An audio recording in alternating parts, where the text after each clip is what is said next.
sa fishing natin. Ano, kaya pa? Dahan-dahan lang tayo. Kasi kaway na ng liwat, hindi. Accommodation kayo? Wala. Sa Red Doors. Ah, sige, sabay din po sa kanya. Okay lang po, coins. Red Doors, sunrise viewing. Red Doors, accommodation?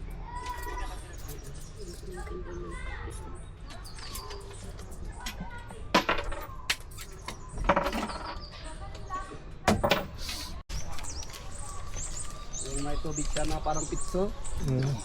Pero pag nagbuka, madumi na. Insect na yung naipon na doon.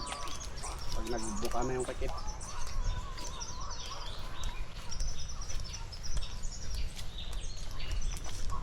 Ang coffin, meron pa po doon, pero malayo po. So iyak po yung pupuntahan na po natin yung pinakamalapit. Saka mas marami.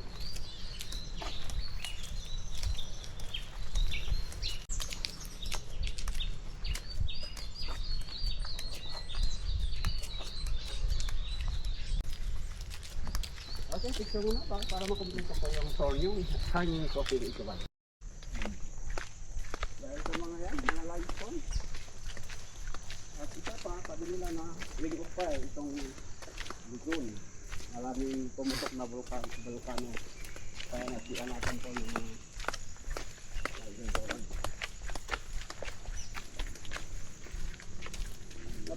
Napatunayan naman po sa pweba na may mga fossil, mga fossil lang fossil na nakadikit doon sa mga limestone.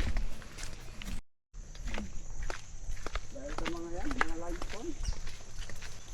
At isa pa, sabi nila na ring of fire itong Luzon. Maraming pumutok na volcano. Kaya,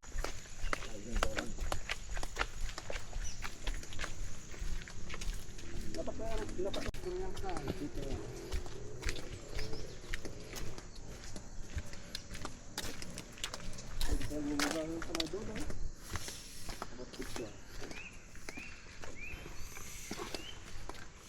Picture mo na kayo dito.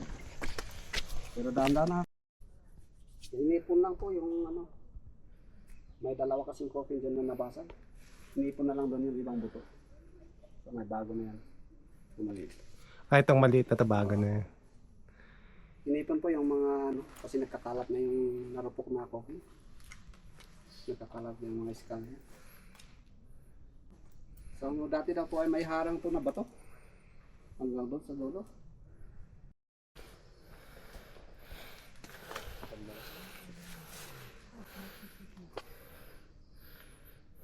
Nanalpas kayo? Sige po, dito po.